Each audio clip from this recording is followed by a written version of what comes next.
Bueno, lo primero de todo, agradecer realmente pues el cariño y la acogida con que Julieta primero y bueno pues todos vosotros en general me tratáis, no sé, pues me siento en ese sentido pues muy contenta realmente, aunque es verdad que es un poco cansado estos días, pero muy contenta de poder estar aquí, pues un poco sobre todo para compartir un poco, pues bueno, pues por mi parte, pues quizás desde la experiencia del sínodo y un poco pues de esta formación, pues un poco una visión quizás un poco más teórica probablemente, o aunque siempre con esa vocación de que realmente pues se pueda aplicar a la práctica, y luego pues conocer también vuestra realidad y vuestra experiencia, porque me parece pues que puede ser muy interesante, ¿no? Yo creo que el punto de partida en todas estas cosas, o por lo menos y a mí también, pues a nivel personal, pues realmente, como decía Julieta, el hecho de participar en el sínodo pues ha sido también pues una gracia, ¿no? Una experiencia fuerte de fe. Realmente pues me siento muy afortunada, ¿no? De haber podido vivir desde dentro lo que es un sínodo y no solo a nivel pues quizás más académico, ¿no? De participar en la elaboración, ¿no? En el proceso de elaboración de los documentos que luego habitualmente pues uno estudia desde fuera. Pues es interesante ver también la formación, pero también, ya digo, pues sobre todo a nivel personal, pues como cristiana laica de a pie, ¿no? Pues realmente pues es fue una satisfacción, ¿no? Y un don poder estar allí. El sínodo, aparte de esta visión más personal, ¿no? Pero yo creo que el sínodo ha supuesto un revulsivo realmente tremendo en la Iglesia. En primer lugar, porque verdaderamente, esto no sé si se ha valorado suficientemente, pero el sínodo, la renovación que ha habido en el proceso mismo de elaboración de cómo se ha articulado el sínodo, por un lado el hecho de dedicarle 2 sesiones, estar 2 años enteros, ¿no? Lo cual crea lo que, bueno, pues podríamos decir el trienio de la familia entre la convocatoria, la celebración del sínodo extraordinario, la celebración del sínodo ordinario y finalmente ya culminando, ¿no? Con la exhortación apostólica Amoris Laetitia. Pues realmente lo que ha supuesto es focalizar y poner en primer plano durante al menos ese trienio, y ahora tienen que verse los frutos, ¿no? Pues lo que es un tema fundamental, ¿no? La importancia que tiene el tema de la familia, la importancia que tiene la pastoral familiar. Y ahí es verdad que yo creo que el genio del Papa en este sentido pues ha sido no solo nombrarlo, configurarlo, ¿no? como una asamblea o a reunión o estudio a celebrar en 2 años, sino también en el hecho de haber invitado y haber intentado implicar a todo el mundo, ¿no? El hecho de hacer público los cuestionarios que tradicionalmente se enviaban a las conferencias episcopales y a algunos especialistas, ¿no? Y aquí el hecho de haberlo abierto a todas las comunidades, a todos los fieles, haber invitado realmente a los fieles a implicarse, a dar respuesta, el haber tomado en consideración esas respuestas para los documentos preparatorios, pues yo creo que ha hecho que realmente se cree un movimiento, ¿no? de implicación desde la base, desde las propias familias, desde los movimientos familiares o no, pero realmente creo que esto ha tenido una gran riqueza, que espero pues que ahora efectivamente podamos seguir manteniéndola, ¿no? y que ya esto decante en frutos concretos. Por otro lado, el sínodo es una idea también me gusta destacar. Generalmente hablamos del sínodo sobre la familia, pero realmente el sínodo es sobre la Iglesia, ¿no? Como todos los sínodos. Realmente el sínodo no busca, aunque se ha hecho también, ¿no? Pero no busca dirigir una mirada a la familia y a la realidad, digamos, sociológica, o para ver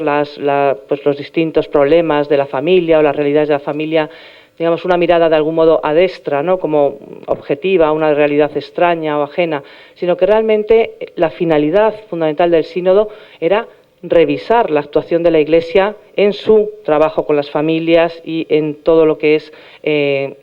pues este tema, ¿no? Tan relevante para la vida familiar. Por tanto, es un sínodo sobre la Iglesia y cómo actuamos en relación con las familias y con toda la problemática y las necesidades y las potencialidades, ¿no? que tiene la familia. Y en este sentido, pues yo creo que es un planteamiento que desde el primer momento ha estado muy claro, que realmente la invitación es a revisarnos, a verdaderamente ver qué estamos haciendo y cómo podemos hacerlo mejor, ¿no? Y cómo podemos evangelizar mejor. En ese sentido, yo creo que también hay un ímpetu claramente misionero, ¿no? en el sínodo y en Amoris Laetitia, e incluso en la reforma del proceso, como luego comentaré. Pues realmente hay una digamos, la función evangelizadora y misionera está clarísima, ¿no? Vamos a revisarnos para llevar mejor el Evangelio, para realmente actuar en este sentido, pues cumplir mejor nuestra misión en y con las familias, porque al fin y al cabo las familias son las primeras, los primeros sujetos, ¿no? Evangelizadores de las propias familias, etcétera, y aquí la implicación, por tanto, pues es fundamental que sea de todos.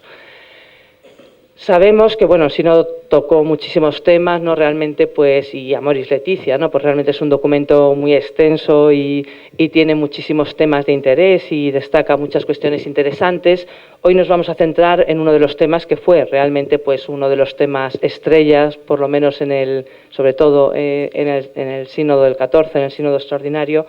pero también se mantuvo, por supuesto, en el 15, que es el de la pastoral de los divorciados vueltos a casar, ¿no? Vamos a ver, bueno, pues estamos un poco aquí pues porque estamos todos implicados en esta pastoral, pero sí quiero,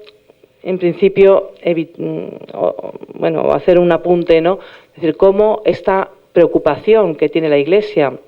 porque es verdad que es un problema acuciante, es un problema pues que realmente constituye un reto para la Iglesia, sin embargo, no nos puede hacer olvidar, como dice el Papa, que no se trata de hacer una pastoral de los fracasos. No se trata de, bueno, pues por supuesto tiene mucha importancia la pastoral de los divorciados vueltos a casar, pero realmente a lo que a largo plazo, ¿no? Esto es dar solución a casos que ya tenemos, que ya estamos, pero realmente nuestra implicación y la preocupación de la Iglesia no es hacer una pastoral de los fracasos, sino es lograr que realmente podamos cómo contribuir a evitar los fracasos conyugales, cómo ayudar a las personas, cómo ayudar a los fieles, cómo ayudarles a crecer en el amor, a constituir familias sólidas, felices, cómo evitar el fracaso conyugal. Por eso, bueno, aunque luego nos centremos fundamentalmente en los divorciados, pero no quiero dejar de apuntar en este sentido pues la insistencia real del sínodo, de Amoris Laetitia, también de la importancia de prevenir el fracaso, y para esto pues es especial, ¿no? O es especialmente necesario e importante también dedicar muchos esfuerzos pues a la formación de los jóvenes, a la formación a nivel humano y a nivel religioso, ¿no? Y a nivel también afectivo, ¿no? Realmente pues cuidar muchísimo el crecimiento en valores, el crecimiento en la afectividad, que los jóvenes pues vivan su afectividad y su sexualidad de modo integrado, etcétera. Entonces, todo lo que es la formación, que ya decía, familiares consorcio, remota, próxima, inmediata, ¿no? Pues cómo ir colaborando, y ahí las familias son las primeras formadoras, ¿no? Indudablemente, pues cómo ir formando a los jóvenes para que las familias que constituyan en el futuro pues sean realmente familias sólidas, matrimonios sólidos. Se insistió también de algún modo implementar este camino de formación dentro de una perspectiva vocacional, ¿no? Pues muchas veces, no conozco exactamente la realidad aquí, argentina, ¿no? Pero a veces podemos correr el riesgo de tener una pastoral de sacramentos, ¿no? Tenemos a la formación de los jóvenes pues para el bautismo, la comunión, la confirmación. Bueno, lo que habría que hacer es un camino realmente con esta mirada vocacional, no solo para el matrimonio, pero esta dimensión vocacional, insertar la preparación al matrimonio, a la familia, en esta dimensión vocacional, pues quizás haciendo un catecumenado pues a partir desde la juventud, etcétera, y hay todo un campo de acción también pastoral muy interesante, muy rica, en que también exige una creatividad importante, ¿no? La de la preparación al matrimonio, el acompañamiento de los novios, etcétera. Pues creo que ahí también hay un reto que no podemos olvidar. Y realmente también, y insiste muchísimo el Papa, eso, acompañamiento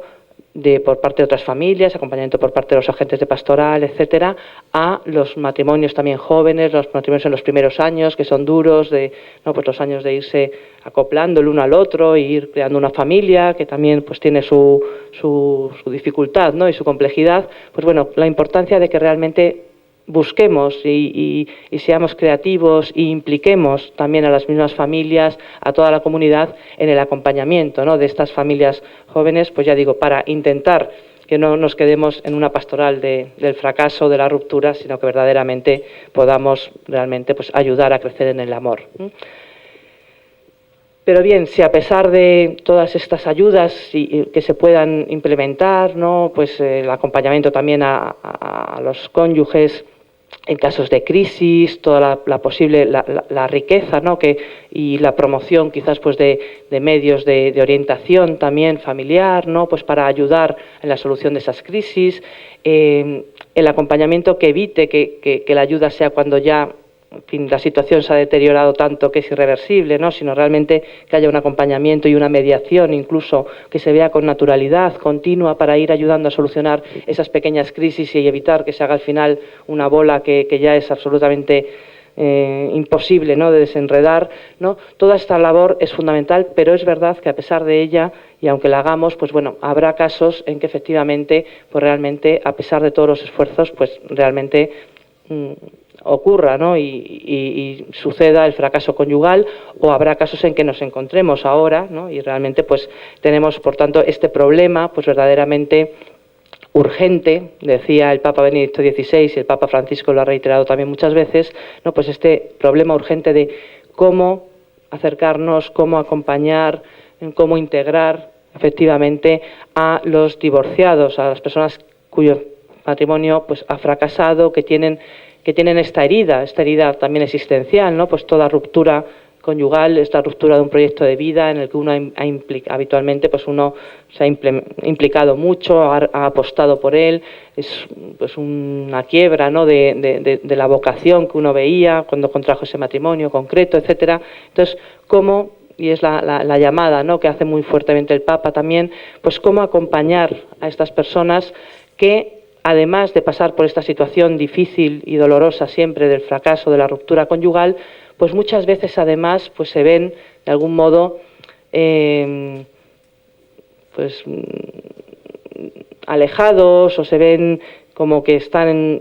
de algún modo pues son dejados de lado o son puestos en el foco, ¿no? Pues de que su situación eclesial quizás, pues si luego han rehecho su vida o se han vuelto a casar o tienen una pareja nueva, etcétera, pues su situación en la Iglesia, pues dice el Papa, pues también pueden ser pues las nuevas, efectivamente, los nuevos pobres, las nuevas periferias existenciales, en el sentido de decir que realmente pues es una situación quizás también de dolorosa, de alejamiento, o de sentirse, mejor dicho, más que de sentirse, ¿no? Alejados o rechazados de algún modo por la Iglesia. Esto realmente es un problema importante,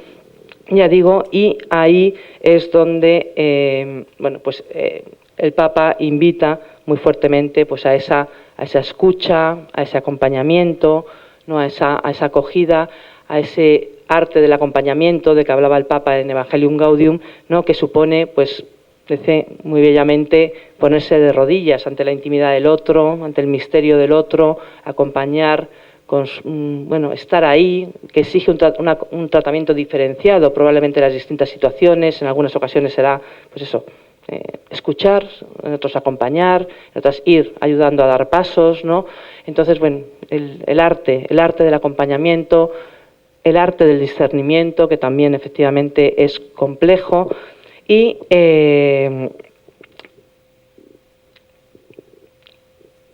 a eso estamos llamados, ¿no? De algún modo, pues a eso es a lo que realmente, a tener esa actitud misericordiosa, siempre desde la misericordia. Fue muy significativo que el Papa convocara el año del jubileo de la misericordia justo en el sínodo, ¿no? Realmente aquí, pues es una confluencia, ¿no? Pues verdaderamente esto nos da el marco, nos da el contexto eclesial y nos da la preocupación hacia la que, digamos, nos sirve, pues ya digo, como marco interpretativo, ¿no? Y en este contexto de la pastoral de los divorciados vueltos a casar, ya en concreto, pues aparte de insistir mucho en eso, en que hace falta más creatividad, una actitud realmente misionera. El Papa ya desde Evangelium Gaudium, desde su primera encíclica, exhortación apostólica, anima, ¿no? y insiste mucho en la revisión misionera, en la revisión de las estructuras eclesiásticas o eclesiales, ¿no? Para hacerlas realmente apostólicas para que salgan de sí mismas. A veces estamos, ¿no?, a veces en unas estructuras como un poco estáticos y esperamos que la gente se acerque, y lo que invita el Papa es no, vamos a salir, vamos a realmente a dar este dinamismo misionero y evangelizador también a toda la estructura eclesial, ¿no?, eclesiásticas.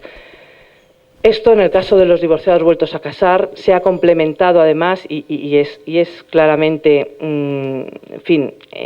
la motivación fundamental con la reforma de los procesos canónicos, ¿no?, con la reforma realmente de decir, bueno, en principio, obviamente, sabemos que esta acogida, cada caso exigirá una cosa, pero el remedio habitual, el remedio ordinario, ¿no?, que la Iglesia ofrece pues a las personas pues que han pasado por esta experiencia del fracaso y que quizás pues han vuelto o quieren tener una segunda oportunidad, o quieren encontrar un nuevo matrimonio, o ya de hecho han contraído matrimonio civil, o están ya en una nueva unión de pareja, etcétera. Sabemos que el remedio ordinario de la Iglesia es verificar si podría haber alguna causa de nulidad de su primer matrimonio. De algún modo, es verdad, por supuesto, no todo matrimonio fracasado es un matrimonio nulo, indudablemente, no todo matrimonio fracasado es un matrimonio nulo, pero por desgracia muchas veces puede serlo. A diferencia de lo que se piensa, la nulidad no es algo tan extraño, tan raro. ¿Y esto por qué? Y esto yo creo que hay que explicarlo porque a veces no se entiende bien, ¿no? Es decir, porque la Iglesia atribuye tanta importancia y tanto contenido, ¿no?, tanta densidad realmente a lo que es el matrimonio, a lo que es el pacto conyugal, a lo que es las propias capacidades y la propia intención del ministro del matrimonio, que al fin y al cabo son los que se casan, ¿no?, pues realmente exige tanto que verdaderamente pues puede haber con relativa frecuencia pues personas que realmente no presten un verdadero consentimiento. Esto siempre desde el punto de vista civil, por ejemplo, pues desde el punto de vista civil, no sé aquí, pero por ejemplo en España es extrañísimo conseguir una nulidad civil. También existe la nulidad civil del matrimonio, pero es extrañísimo. Pero porque al final el matrimonio se queda como algo muy formal. Con que vayas ante el funcionario y digas que quieres casarte, se profundiza poco más. La Iglesia no. La Iglesia realmente nos tomamos muy en serio lo que es contraer matrimonio. Las exigencias de prestar el consentimiento pues son grandes desde el punto de vista de la capacidad que tienen que tener los esposos, no solo para prestar un consentimiento libre, con requisitos de libertad realmente para contraer matrimonio, sino también requisitos de capacidad para ser efectivamente cónyuges, para poder constituir la íntima comunidad de vida y amor que es el matrimonio. Esto no es algo formal, el matrimonio no es la ceremonia, el matrimonio es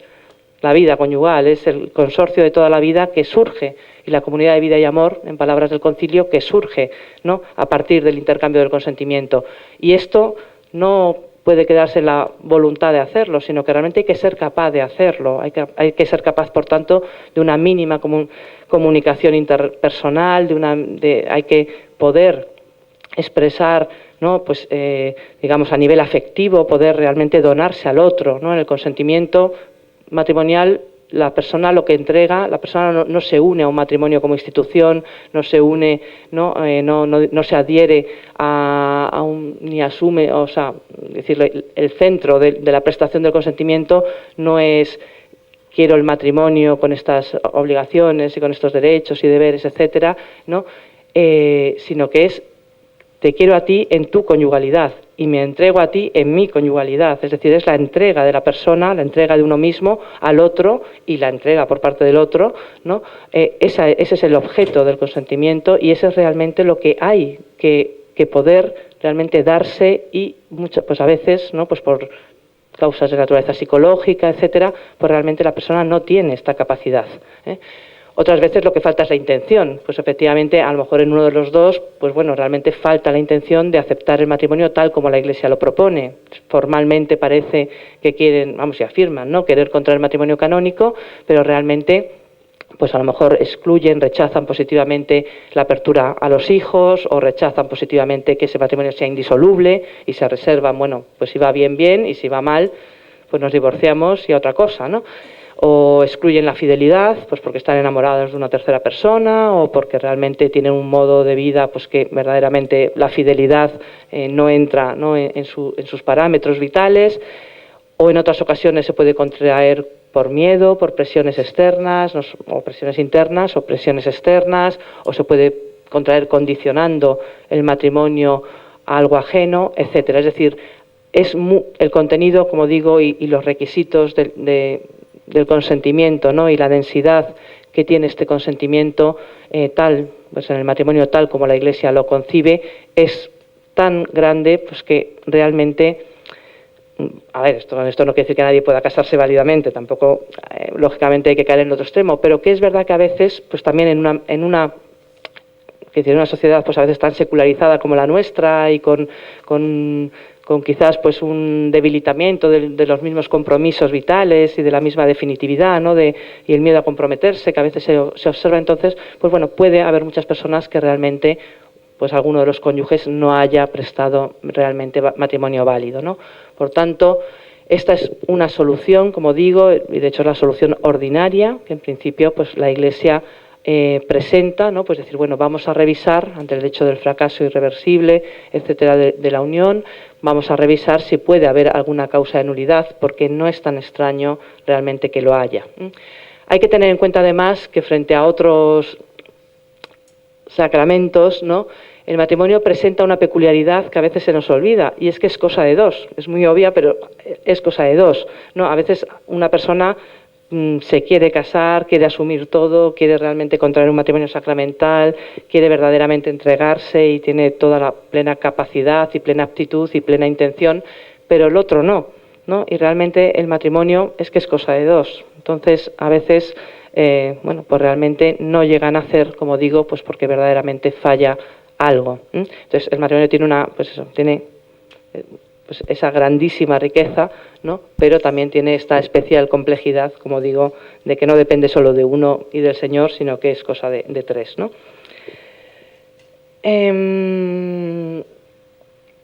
Bien, por este motivo, ¿no?, pues de algún modo en el sínodo, por lo menos en la asamblea del 14, en la asamblea extraordinaria, se trató mucho este tema, como digo, y a mí personalmente, pues también como canonista, ¿no?, pues me agradó que realmente es verdad que la insistencia pues en la creatividad, en el acompañamiento, en el discernimiento, etcétera, podía haber dado lugar quizás a interpretaciones pues más subjetivistas, ¿no?, de cómo solucionar estas cuestiones en conciencia, etcétera, y sin embargo no fue así, ¿no? Sin embargo, desde el principio había y ya desde los propios cuestionarios previos, ¿no?, había una conciencia clara y salió así efectivamente de que las declaraciones de nulidad eclesiástica seguían siendo un instrumento útil, que podían ayudar muchísimo en esta pastoral familiar. Y lo que pasa, o lo que sí que era necesario, junto con esta conciencia de que son un instrumento útil, había también una fuerte conciencia de que había que mejorar los procesos, de que realmente la declaración de nulidad sigue siendo algo bueno, algo que realmente un remedio que la Iglesia ofrece para muchos casos, pero que verdaderamente sí que había, o se observaban, ¿no?, pues prácticamente esto con carácter universal, déficits importantes, bien porque afectaban a la rapidez de los procesos, que en algunos casos se alargaban pues de modo realmente injusto y excesivo, bien a la gratuidad o digamos al acceso. Mejor que la gratuidad me gusta a mí hablar del acceso, ¿no? Realmente pues se ve, muchas veces había problemas de que realmente para el fiel fuera una solución el poder acudir a pedirla, a plantear a la Iglesia si mi anterior matrimonio es válido o no, ¿no? Realmente a veces había un problema gravísimo de acceso, bien efectivamente por tema económico, porque ya se veía con razón o sin ella. Yo aquí también quiero romper una lanza. Creo que en casi todos los sitios siempre la Iglesia a quien no tenía dinero le ha proporcionado gratuitos patrocinios, generalmente no se pagaban tasas, etcétera, para las personas que no tenían medios económicos, y este creo que es un principio que ya se venía manteniendo y que obviamente se refuerza, ¿no? Que realmente nadie quede excluido de la posibilidad de revisar su caso o plantear su caso ante la Iglesia por una cuestión económica. Esto es un principio principio claro, evidente y que hay que mantener con toda rotundidad, ¿no? Pero la dificultad de acceso a los tribunales no se agotaba en el tema económico, sino que muchas veces era más profundo o era incluso de índole procesal, ¿no? A veces es que en muchas partes del mundo no hay tribunales a los que acceder, con lo cual realmente cómo dar solución, qué solución ofrecer a ese fiel que no puede plantear su causa porque no hay tribunal constituido, ni siquiera, en fin, en un sitio, a veces hay países enteros que no los tienen, quiere decir que ni siquiera es que ya se me pilla más lejos o más cerca, es que no lo hay, ¿no? En otros casos, efectivamente, sí lo hay, pero pilla muy lejano al fiel. En la anterior regulación, que es lo que ha cambiado Mitijudes, pues, por ejemplo, los fueros, lo que llamamos fueros de competencia, los lugares a los que podía ir el fiel a presentar su causa, no era cualquiera, sino que son los fueros que vienen establecidos por el legislador, el sitio donde se casaron, el lugar donde vive el otro cónyuge, o ya con más requisitos, el lugar del fuero de las pruebas, etcétera. Es decir, en la anterior regulación procesal, pues es verdad que había la propia regulación de los procesos limitaba verdaderamente en ocasiones el acceso a los fieles, sobre todo ahora que hay tanta movilidad geográfica, pues a veces uno se había casado en un lugar remotísimo, su ex cónyuge o excónyuge vivía en otro sitio ajenísimo y el fiel que tenía interés en solucionar su caso, en plantear la nulidad, se veía obligado a desplazarse a lo mejor miles de kilómetros a un contexto totalmente ajeno, ¿no? Incluso idiomático, del tipo que sea, para solucionar su caso, con el agravante de que muchas veces la otra parte ni siquiera intervenía en el proceso, con lo cual realmente dices, pues estamos dificultando tremendamente al fiel que tiene interés poder acceder al caso, ¿no? Esto claramente a nivel procesal era algo que se veía con muchísima claridad. Por eso digo que la dificultad de acceso no es solo por el tema económico, había más problemas de fondo, ¿no? Y ya digo, esta necesidad de agilizar los procesos y de hacerlos de verdad accesibles a los fieles fue una constante del sínodo. Realmente pues se acentuó mucho esta necesidad de verdaderamente mejorarlos. Y fruto de esta invitación o de esta preocupación que había planteado en la Asamblea del 14 y de la anticipación también, hay que decirlo, del Papa Francisco, que ya antes del inicio del sínodo había creado una comisión, ¿no?, para reformar los procesos, pues realmente antes del inicio de la Asamblea Ordinaria, o sea, en septiembre, se hizo pública en septiembre del 2015, pues como sabemos el Papa reformó en profundidad, realmente en profundidad, los procesos de nulidad para lograr no solo estas dos necesidades que había señalado el sínodo, la agilización de los procesos y la accesibilidad y realmente posibilidad de que todos los fieles que tengan interés puedan plantear las causas, sino que más hondamente realmente el Papa, como decía al principio, lo que hace en la reforma de los procesos es realmente ir a la raíz. Realmente lo que invita, y en el proemio, en la introducción, ¿no?, del motu propio por el que reforma los procesos, de Mitijudes,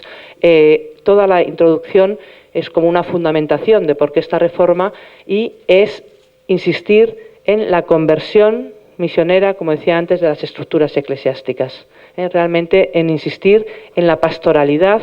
en realmente el sentido pastoral que tiene el tribunal y que tienen los procesos de nulidad, que no son un fin en sí mismo, sino que sirven en tanto en cuanto sirven a los fieles y realmente contribuyen, ¿no?, a esta función, a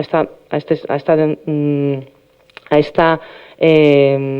finalidad pastoral, ¿no?, de realmente dar una solución al fiel, ¿no?, al fiel en su caso concreto, y llama, por tanto, a una revisión muy profunda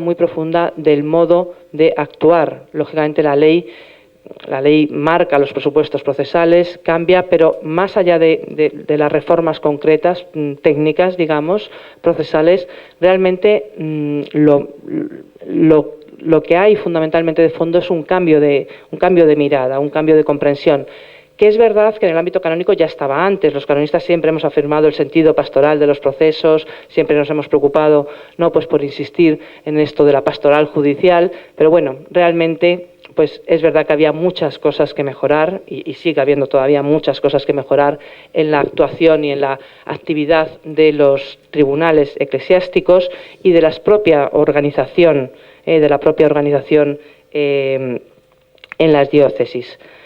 Hay que tener en cuenta en este sentido, en primer lugar, o digamos dentro de esta llamada a la conversión misionera de las estructuras eclesiales, una primera consideración que se ve claramente necesaria. Probablemente aquí veo pues que hay más, que sí que se logra esta interconexión, pero en muchas diócesis, precisamente por esta concepción, ¿no? Pues como un poco del tribunal como algo un poco ajeno al sentido eclesial, a veces se tenía esa impresión, ¿no? De que el tribunal pues es algo, bueno, pues como una adherencia casi secular y tal, pero que no es, que realmente la pastoral es otra cosa, etcétera. Pues en muchas diócesis se planteaba digamos, como una separación absoluta entre todo lo que es la pastoral familiar, todo lo que son las estructuras pastorales y el tribunal, ¿no? La curia de justicia quedaba ahí como algo pues un poco al margen de todo, ¿no? No había interrelación. Esto, insisto, pues en muchas diócesis se da, pues a la hora de la pastoral prematrimonial, por ejemplo, pues no se tiene en cuenta tampoco la experiencia de lo que luego vemos, los casos reales que estamos viendo en los tribunales. Pues hombre, yo creo que pueden tener en fin, pueden aportar realmente y pueden ayudar también a hacer esa preparación matrimonial, ¿no? Como digo, hay una llamada a que vayamos juntos, a que haya una mayor interrelación, ¿no? Entre pues eso, los organismos de pastoral estrictamente dichos y el tribunal, porque al fin y al cabo el tribunal, como digo, tiene ese sentido estrictamente pastoral y que no es contrario con su dimensión jurídica, sino que realmente tiene, o sea, el tribunal al fin y al cabo no es más, por así decirlo, que los brazos del obispo, ¿no? Igual que está el brazo pastoral, el obispo es el juez nato en la diócesis y cuando actúa como juez, pues actúa a través de habitualmente a través de su tribunal, y en ese sentido, pues el tribunal lo que tiene que hacer, igual que el obispo, es acoger a las personas, es el brazo con que se acoge a los fieles que vienen a plantear la causa y en las cuales, por medio, eso sí, de personas pues preparadas, por medio de personas que conocen en profundidad el derecho matrimonial y procesal, ¿no? Pero realmente pueden dar esa respuesta, esta respuesta autoritativa en manos autorizada en manos digamos de la Iglesia Madre, no decir sí, pues efectivamente vemos tu caso, estudiamos tu caso, efectivamente pues tu matrimonio ha sido nulo, o no, pero ha sido, le da esa respuesta autorizada,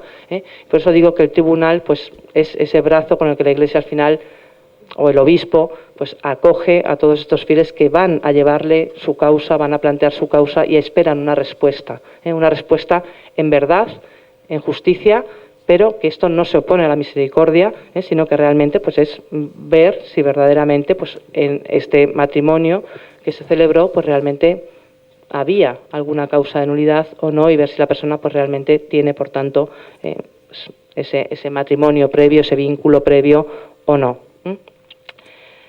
En este sentido, ya digo, es fundamental integrar el tribunal dentro de los organismos pastorales y tener esa conciencia de que el tribunal es otro organismo pastoral de la diócesis, y bueno, pues con una función específica, pero es otro organismo pastoral, y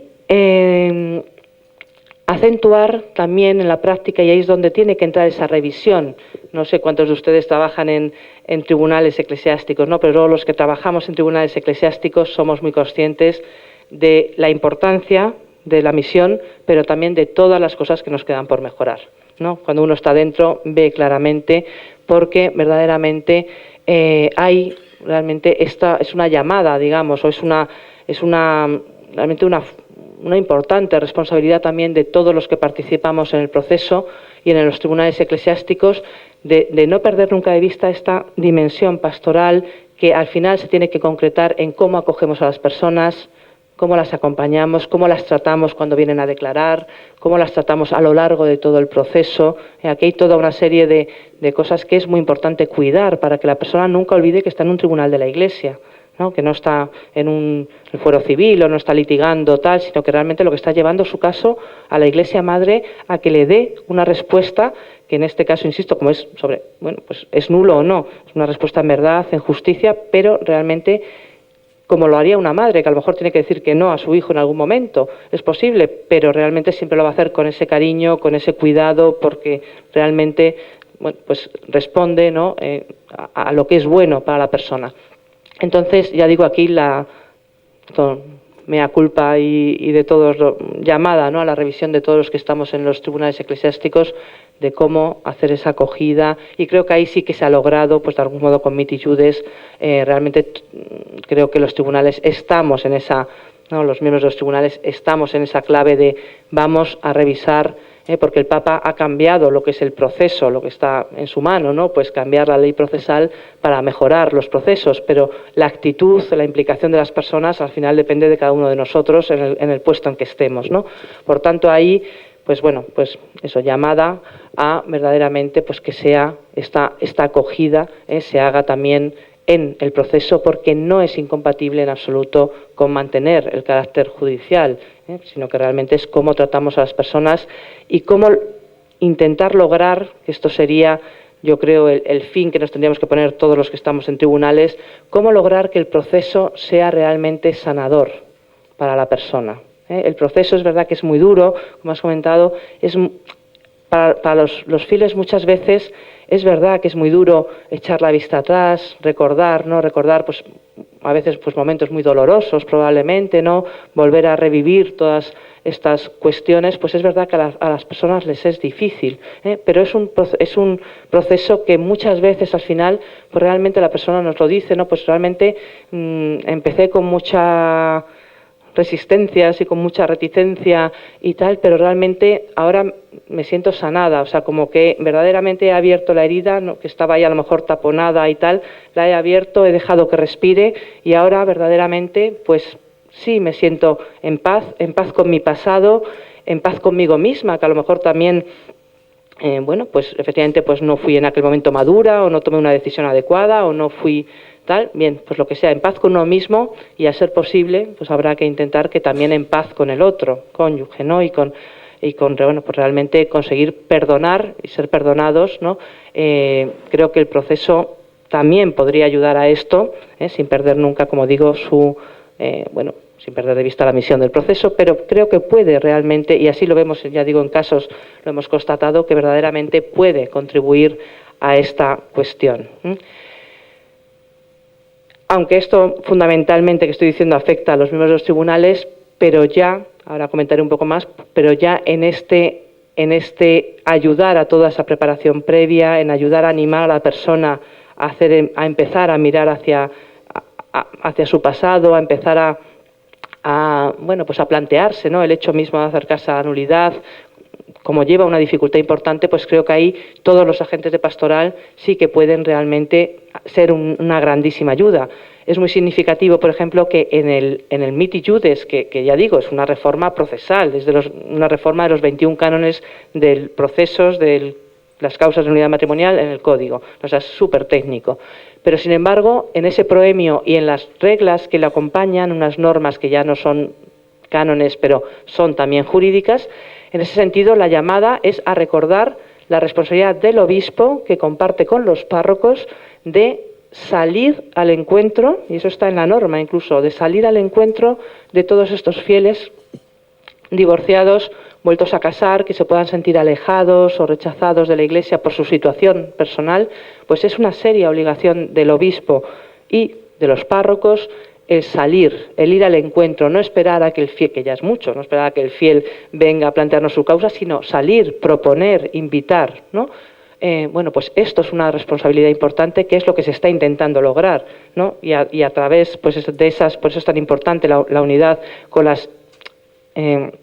instituciones estrictamente pastorales, de pastoral familiar, etcétera, ¿no? Y toda esta importancia realmente novedosa que el motu propio Miti Judes ha dado a la preparación del proceso. Esto, pues realmente, y esta invitación a que en esa preparación tienen que implicarse todos los organismos eclesiales, en plan capilar, si queremos, pues desde las parroquias, los movimientos, todas las realidades eclesiales, pues realmente están llamadas a ayudar e invitar a otras personas que sepamos que están pues con este problema, que están en esa situación, invitarles, ¿no? Es decir, bueno, pues vamos a intentar a iniciar este camino, ¿no? Y eso, pues digo, no nos afecta solo a los miembros de los tribunales, sino que es muchísimo más amplia y conviene ir un poco, bueno, pues en común, ¿no? Mirando todos al mismo objetivo. Sí quiero hacer una puntualización. Este carácter intrínsecamente pastoral que tiene el tribunal, como digo, no va en ningún caso en detrimento, o no se debe interpretar, porque a veces se interpreta mal la pastoralidad, no va en detrimento en absoluto del carácter judicial, también del carácter judicial del proceso. Hay que tener en cuenta, de hecho se planteó en el sínodo, de bueno, pues podemos cambiar el carácter del proceso, podemos tal, y sin embargo no, y el Papa lo ha mantenido el carácter judicial del proceso con toda exigencia, ha mantenido también que en el fondo está implicado ahí en esto, al hablar de los procesos, ¿no? Pues está implicada pues la verdad del matrimonio también, está implicada la indisolubilidad del matrimonio, son también valores a defender. El mismo Papa en la introducción, ¿no? de Mitis Iudes, como digo, dice, la finalidad de esta reforma no es que haya más nulidades. O sea, no se trata de facilitar la nulidad y que esto sea una barra libre de nulidades, ¿no? Sino que realmente de lo que se trata es de facilitar al fiel que pueda plantear su caso y ver si realmente su matrimonio es nulo o no. Lo que se trata de mejorar, de agilizar, es el proceso para determinar si el matrimonio fue válido o nulo. Por tanto, no se entienda esto como a veces he entendido, yo creo que injustamente, no se entienda, esta reforma procesal es un coladero y la idea es que todo se declare la nulidad de todos los matrimonios fracasados. Por supuesto que no, ¿no? O sea, el Papa insiste reiteradamente en la indisolubilidad, por eso sigue siendo exigente o necesario pues que intervenga un defensor del vínculo para que realmente no haya dudas, aunque los esposos pueden estar legítimamente de acuerdo al plantear su nulidad, pero siempre tiene que haber alguien que defienda que el matrimonio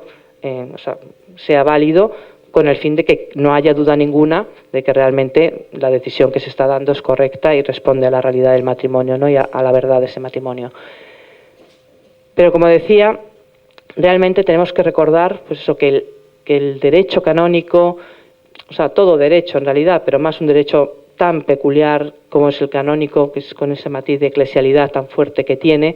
todo derecho, o el derecho canónico en concreto, no se opone, como a veces se piensa, no se opone a misericordia, no se opone a pastoralidad, no se opone a cuidado de la persona. El derecho canónico se opone a arbitrariedad, a inseguridad jurídica y a injusticia. Y en la misma Biblia, pues ya sabes todas las referencias a la justicia y el derecho. Hay que entenderlo bien, no en plan legalista, no en plan leguleyo, casi que decimos nosotros, sino realmente el sentido profundo del derecho. El proceso canónico sigue siendo un verdadero proceso, sigue siendo teniendo este carácter jurídico, porque es algo bueno, porque el carácter jurídico ayuda a la defensa de los derechos y deberes de las partes, evitar la arbitrariedad, exige pues que se oiga también a la otra parte, permite un mejor conocimiento de los hechos, que es algo fundamental en unas causas como las de nulidad matrimonial, que es algo declarativo, que como digo, el tribunal eclesiástico no concede la nulidad como si fuera el divorcio, no es el divorcio católico, la nulidad. Realmente el tribunal, como digo, investiga los hechos y ve si verdaderamente hay una causa de nulidad o no. Por tanto, la declaración o la sentencia de nulidad lo que hace es que declara que efectivamente consta la nulidad de ese matrimonio. Realmente no es algo que concede, no es algo potestativo del tribunal, sino es algo declarativo. Entonces, en ese sentido digo, no contrapongamos lo jurídico con lo pastoral. Es que lo jurídico, y más en el caso de la Iglesia, defiende unos valores muy concretos y es en sí mismo pastoral, y es en sí mismo también contribuye, por tanto, a la realmente realización también de la misericordia.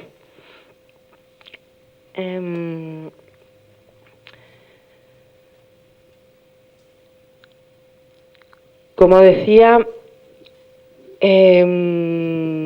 bien, Bueno, creo si luego si alguno tiene interés o tiene más dudas, pues podemos explicar las reformas, en qué han consistido fundamentalmente las reformas o con algo más de matiz. Quiero destacar, porque eso sí me parece que una de las reformas son relevantes, ¿no? Como decía, además de este cambio de mirada y de esta conversión, ¿no?, realmente del tribunal a que nos invita el Papa, pues luego también tiene otra serie de medidas ya más técnicas, digamos, que buscan dar respuesta a esos déficits que encontrados en el sínodo, ¿no? En concreto, pues el déficit de la celeridad, ¿no? Pues hay que agilizar los procesos. Esto era una preocupación constante que venía ya de años y años, la doctrina ya estaba escribiendo sobre cómo agilizar los procesos desde hace un montón de tiempo, pero bueno, pues por fin se ha cogido el toro por los cuernos, ¿no?, y se ha tomado decisiones concretas para de verdad intentar agilizar los procesos. La más conocida, ¿no?, aparte de otras menores que se han ido implementando, pero bueno, como sabemos, la más conocida ha sido, o la más importante, digamos, la más relevante, ha sido la supresión de la anterior exigencia de que haya 2 sentencias conformes para declarar la nulidad del matrimonio. Tampoco desde siempre, desde mediados del siglo XVIII, Benedicto XIV impuso la necesidad de que toda sentencia que declarara la nulidad de un matrimonio tenía que ser revisada por el Tribunal Superior, y hasta que, no, por seguridad, ¿no?, por garantizar la objetividad y la verdad de la resolución, ¿no?, que declarara la nulidad. Bien, era una garantía, indudablemente, pero de algún modo presumía o partía de que se estaba equivocando el tribunal, o sea, partía de una desconfianza que por otro lado es llamativa hacia las sentencias dictadas por los propios tribunales de la Iglesia, ¿no? Realmente es algo llamativo exigir 2 sentencias, o sea, que toda sentencia afirmativa sea revisada por un tribunal superior, es algo que en derecho pues realmente casa poco, ¿no? Ahora lo que se ha hecho es desaparece esa necesaria revisión automática en todos los casos de toda sentencia que declare la nulidad, pero se deja como en cualquier otro ordenamiento, se deja el derecho de apelación. La parte que no esté conforme, sea el otro cónyuge, sea el defensor del vínculo, ¿no?, que es el Ministerio Público, como digo, que tiene encomendada la defensa del matrimonio. Oye, si ve que no hay fundamento, que se ha declarado la nulidad sin base, etcétera, pues por supuesto no queda atado de manos. Interpone apelación y así, y en esos casos, entonces, en esos casos de duda, pues sí que se insta o se convoca al Tribunal Superior a que revise lo actuado y dé una sentencia. Pero en casos de duda, no tenía sentido en el anterior régimen que cuando estaban todas las partes de acuerdo, el propio defensor del vínculo había dicho que la nulidad está clarísima, que no hay nada que oponer, etcétera, aún así tenía que revisar todo lo actuado el Tribunal Superior. Por tanto, esta desaparición, que bueno, pues ha sido criticada desde algunos ámbitos, creo que realmente bien aplicada y pues no supone en ningún caso o no tendría por qué suponer un ataque, ¿no?, a la indisolubilidad del matrimonio. Y la otra, desde mi punto de vista, pues gran contribución, ya no a la agilización, sino al efectivo acceso, ¿no?, de los fieles, el que de verdad este remedio canónico sea un remedio y no una entelequia, ¿no?, pues es, como decía antes, el de que se han facilitado mucho los fueros de competencia. O sea, se han modificado ahora con carácter general. Por supuesto, la parte puede ir al tribunal del lugar donde celebraron el matrimonio, puede ir al tribunal del lugar donde están la mayor parte de las pruebas, sin ningún tipo de requisito previo, que antes había una serie de permisos que había que pedir que como mínimo retrasaban 3 o 4 meses el planteamiento de la causa, o sea que realmente mejor haberlo quitado, pero sobre todo lo que se ha puesto con carácter general es que el criterio de cercanía entre los fieles y el tribunal, es decir, que se concreta en que el fiel puede plantear su nulidad en su diócesis. El fiel que tiene interés en pedir la nulidad puede dirigirse a su diócesis, puede dirigirse también a la del demandado, por supuesto, pero puede ir también a su diócesis. Como digo, para mí es uno de los cambios realmente centrales de la reforma que va a permitir eso, va a permitir que realmente el fiel interesado no tenga que estar desplazándose o se le dificulte extraordinariamente, sino que pueda verdaderamente ir a su obispo, ir por medio de su tribunal y plantear su caso, ¿no? Entonces es una medida pues realmente muy buena en ese sentido, como digo, porque el fiel que tiene interés pues se le facilita el acceso. Hay que garantizar, en cualquier caso, eso sí, por supuesto, no se trata de echar al otro esposo del proceso, siempre hay que garantizar que se le cita al otro, que el otro puede intervenir, si el otro está lejano, pues habrá que acudir a la colaboración entre tribunales, etcétera, pero una vez se garantice que el otro cónyuge, si quiere, puede intervenir, pues realmente el que tiene interés en solucionar su caso de nulidad, pues no se ve en ese sentido dificultado. Y como ya digo, como en muchas ocasiones, en torno a la mitad, como mínimo, la otra parte no comparece, no tiene interés, realmente, pues es que ni le va ni le viene, ¿no? Y no va a tomar parte en el proceso a pesar de haber recibido. Siempre hay que citarle, siempre tiene que saber que existe ese proceso y darle traslado de la demanda, pero realmente si no tiene interés, pues no se dificulta que la parte que tenga interés pues realmente pueda tener un acceso fácil.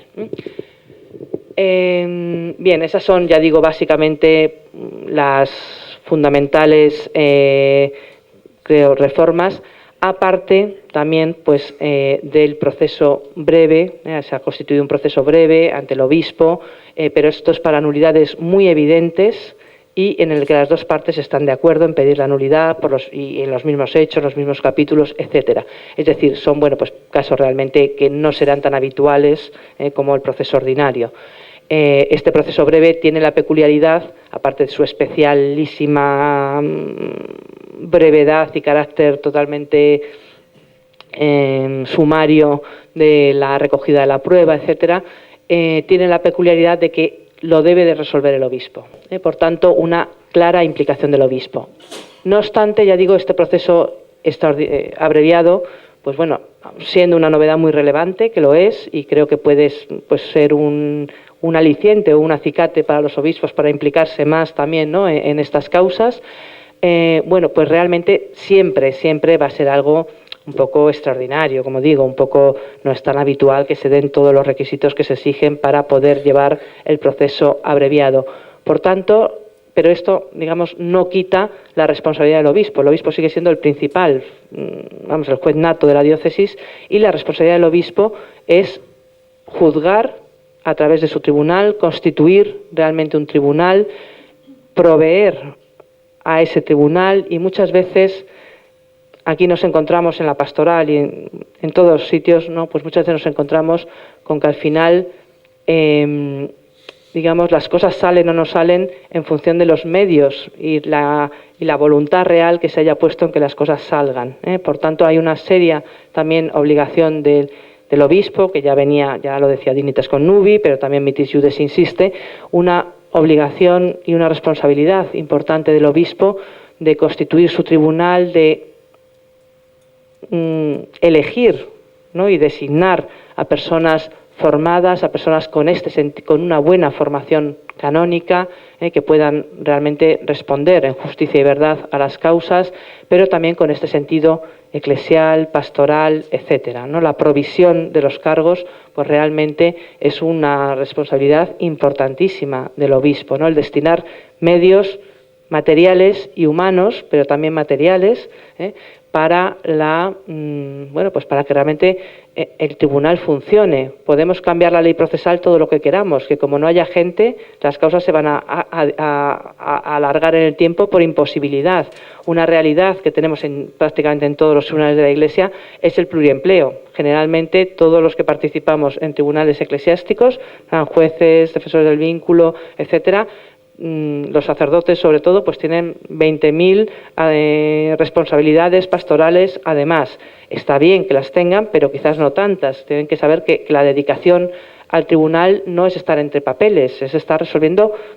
la vida de las personas, y que es tan pastoral como estar en la parroquia o como estar en cualquier otra actividad, y esto a veces se olvida. Y realmente la dedicación, o sea, el nombrar personas con buena formación, pero también motivadas. Yo sé que esto, lo digo por los obispos presentes, sé que es muy difícil, sé que a veces pues los sacerdotes no están muy motivados, a lo mejor en el tribunal, pero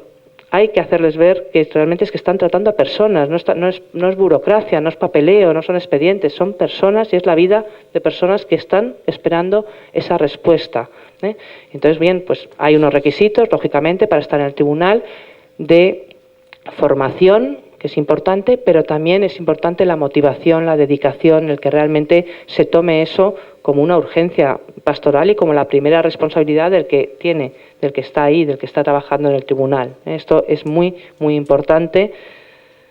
Bueno, pues habrá que pedir también que, igual que se piden sacerdotes para la mies, pues se pide que aparezcan personas vocacionadas y formadas para poder formar parte de los tribunales, porque esto realmente, si no, ya digo, podemos cambiar la ley todo lo que queramos, pero seguirá y se incrementarán todavía más los retrasos, la duración de los procesos, etcétera. Aquí creo que también, por ejemplo, en España, como dato, pues puedo decir que en el año, o sea, al año de entrar en vigor la reforma del proceso, en España, en casi todos los tribunales eclesiásticos, se habían al menos duplicado las causas de nulidad que se habían planteado, ¿no? Claro, si seguimos con el mismo personal, o sea, las causas ahora no son más rápidas, son más lentas. Claro, dice, bueno, genial que la gente, genial que los que habían tirado la toalla, genial que realmente pues los que no se habían planteado, pensaban que la nulidad era ricos, famosos y poco más, pues realmente se acerquen, planteen su caso, quieran tener esta solución. Estupendo, genial, pero claro, se acercan pensando que va a ser más rápido, que va a ser, efectivamente es más accesible, es más barato. Bien, pero no está siendo más rápido porque hay que proveer medios, porque se ha multiplicado la necesidad, ¿no? Entonces, bueno, pues esto supongo aquí también les pasará, pues es una dificultad no objetiva que tenemos muchas veces, pero que hay que intentar poner los medios materiales y humanos para esta labor que, como digo, pues es una labor pastoral de primer orden. Bien. Y a nivel de, digamos, ya no de los que hacen esta pastoral judicial, no, sino a nivel de pastoral prejudicial, podemos decir, a nivel de pastoral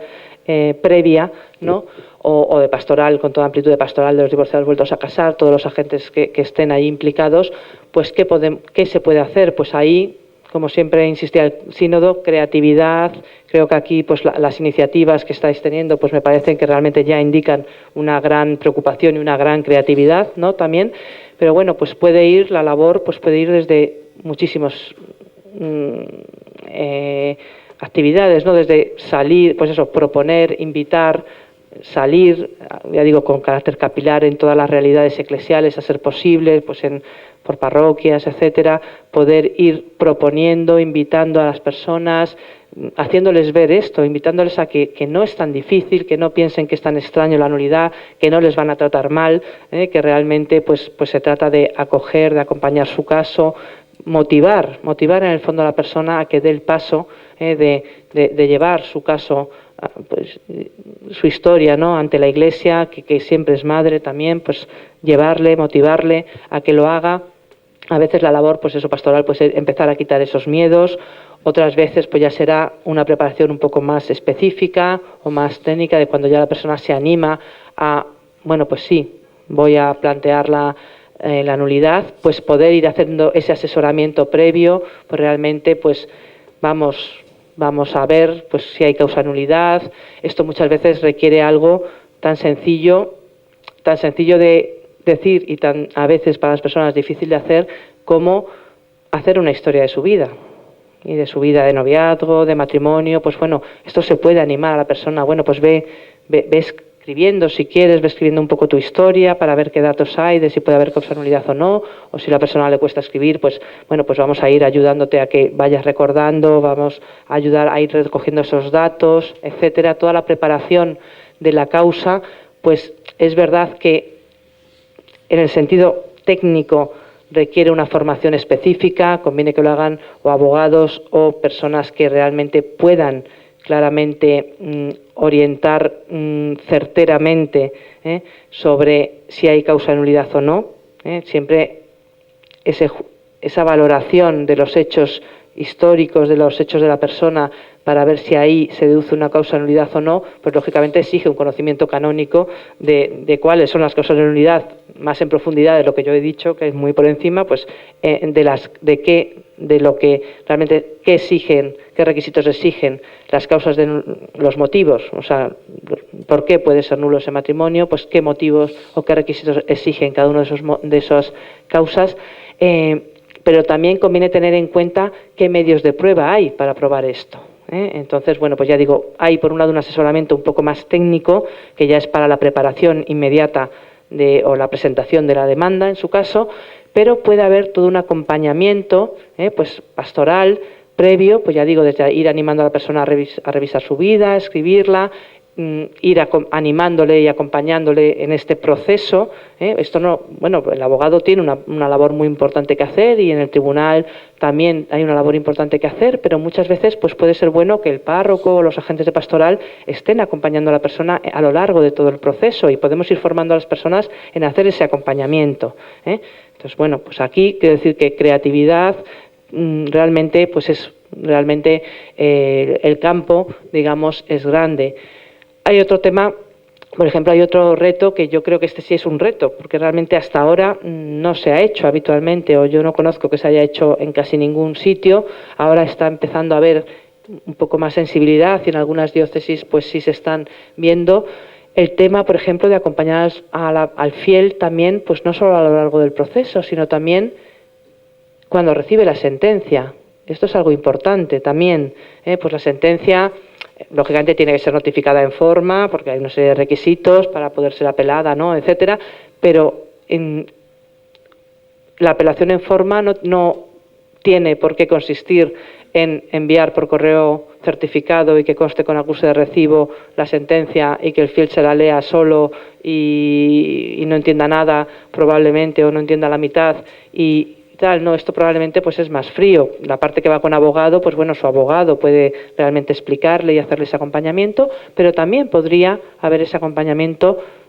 pastoral, o incluso podría intentar motivarse o intentar que bueno, pues que fuera el mismo juez el que a lo mejor explicara a las partes la sentencia, sobre todo a lo mejor si es negativa, si le tienes que decir que no, pues no es lo mismo que lea una sentencia fríamente en su casa, sino, bueno, o que el abogado le diga, sino que el juez intente, como padre, también, bueno, pues hacerle ver, ¿no? Pues creo que sería una muestra que no iría en absoluto contra la seriedad del proceso, pero sí reflejaría, pues es como el tribunal actúa, pues como la Iglesia madre, no decir, mira, no te puedo decir que sí a todo, esto no es una buena madre, pero realmente, bueno, pues explicar por qué no, tal, en su caso, ¿no? Es decir, ahí hay una que es difícil, que es cambiar quizás a veces la mentalidad, ¿no? Pero quiero decir que hay muchas cosas que mejorar, como digo, en los procesos, y muchas cosas que se puede ayudar también a ir acompañando a la persona previamente, y pues eso, para que realmente el proceso sea algo sanador, profundamente sanador, eclesialmente sanador, pero también humanamente sanador, ¿no? Y creo que ahí pues realmente los retos y las vías de actuación y el campo que se nos abre pues es realmente muy grande. Bien, yo por mi parte tampoco quiero alargarme más, que ya vamos mucho. Luego pues en el diálogo y tal, pues cualquier cosa que me haya a lo mejor dejado o no haya quedado clara, pues encantada de compartirla. Gracias.